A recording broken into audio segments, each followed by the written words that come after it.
Welcome to the Ben Daniel Podcast, where we're calling a spade a spade. Great to be here with you guys today. We are running out of reasons to watch ESPN, folks. If you made a list, reasons to watch ESPN, that list at this current moment at 7:57 p.m., February 20th, 2025, the only things worthwhile on ESPN, can you believe this? Wait for it, folks. The Monday Night Football and the WNBA. Monday Night Football and the WNBA. Ben, what are you talking about? NBA is on the ESPN. Have you watched the NBA lately? Exactly. Ben, what are you talking about? Formula One racing's on ESPN. We'll get to that. Ben, what are you talking about? Monday Night Baseball. Baseball's on ESPN. Well, not anymore. Major League Baseball, ESPN mutually opt out of the broadcast deal with MLB Commissioner Rob Manfred, citing decrease in studio coverage. As far as a reason goes, that's a good reason.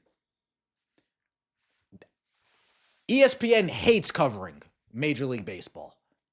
It's barely on SportsCenter.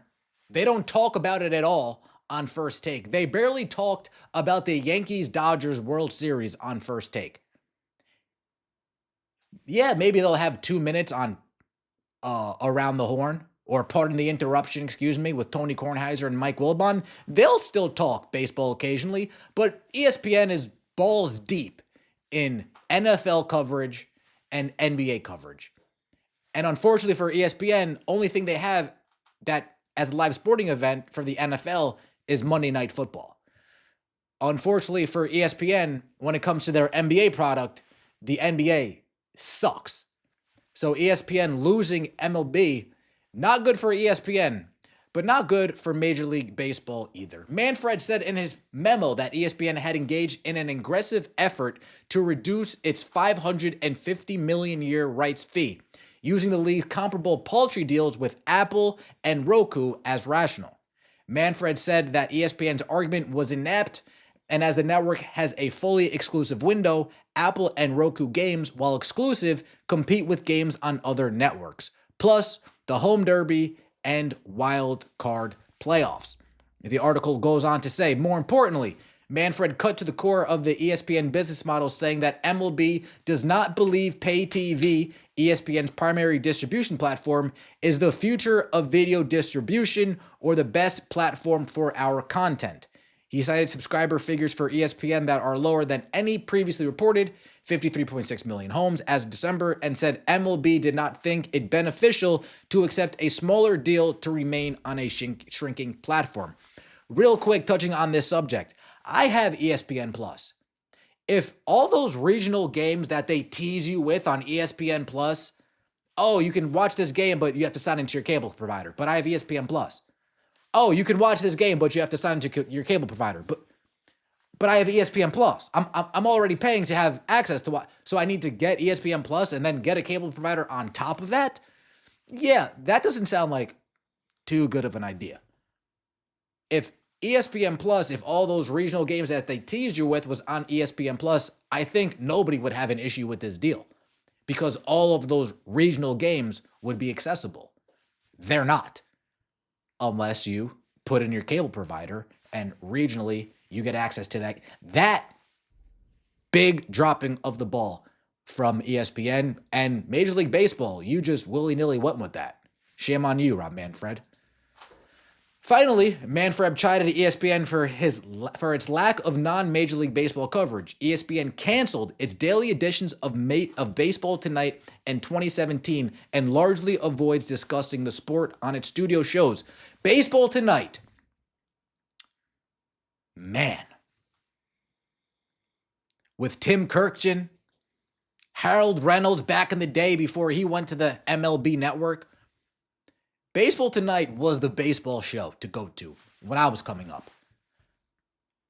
And it's no surprise that I've gone from being a baseball fan to mostly a Yankees fan. The timeline coincides with Baseball Tonight being taken off ESPN. According to Manfred, MLB has had conversations with potential bidders for the rights currently held by ESPN and expects to have at least 2 potential options for consideration over the next few weeks. He specifically mentioned moving forward with a new broadcast and or streaming platform, which would seem to rule out cable.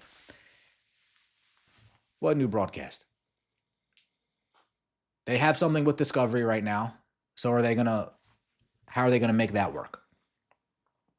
Are we going to get baseball on CBS? Is CW going to make a play? How is that actually going to work?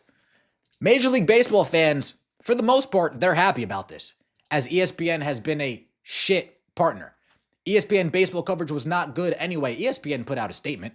We are grateful for our long-standing relationship with Major League Baseball and proud of how ESPN's coverage super serves fans. In making this decision, we apply the same discipline and fiscal responsibility that has built ESPN's industry-leading live events portfolio as we continue to grow our audience across linear, digital, and social platforms. As we have been throughout the process, we remain open to exploring new ways to serve MLB fans across our platforms going forward. Live sporting events, folks. Remember, WNBA now and Monday Night Football are the only 2 things worthwhile because they don't have Major League Baseball anymore. And surprise, surprise, they don't have Formula One racing anymore. We are losing reasons to watch ESPN. Who the hell wants to watch SportsCenter?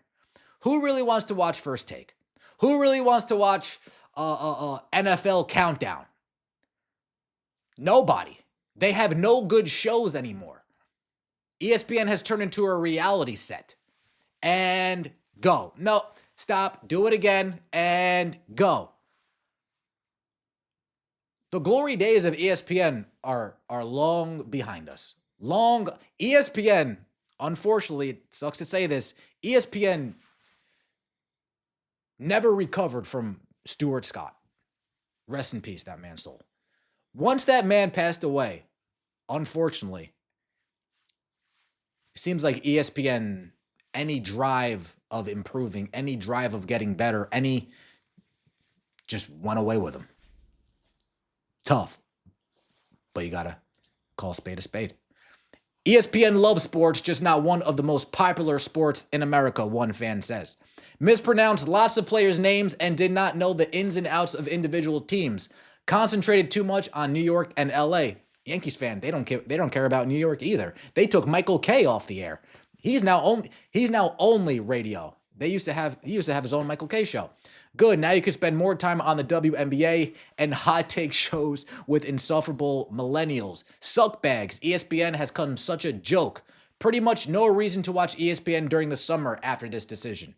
Having fun with the failing joke product known as the NBA. Fans, they're happy that ESPN's done, but where are they going to end up, right? Where are they going to end up? Good, because ESPN has come baseball is dead. Let's go. MLB exclusively on Netflix. This is a comment that rings maybe true. MLB exclusively on Netflix.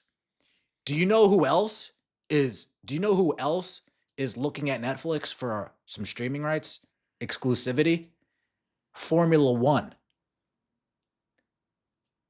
ESPN has chosen not to renew an expiring contract with Formula One, marking an about-face after network executives expressed their interest in holding onto the rights. The news comes as Netflix, home of the F1 docuseries Drive to Survive, is said to be interested in acquiring the package. Not only is Netflix looking to get Formula One, well, they're looking to get Sunday football as well. A Netflix executive has caused a bit of a stir with comments last week about potential interest in a Sunday afternoon NFL rights package. Folks, ESPN is losing the live sporting events war. The worldwide leader in sports is about to lose to Netflix. They have no live sporting events other than the WNBA and Monday Night Football that people actually care about.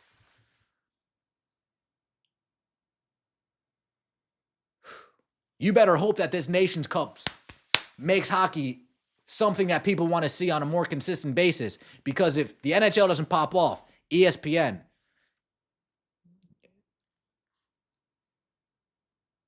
Let me know what you think in the comment section below. I appreciate all of the support. Don't forget to like the video if you enjoyed and subscribe to the channel. That would mean so much to me. We'll see you next time, and as always, take it easy.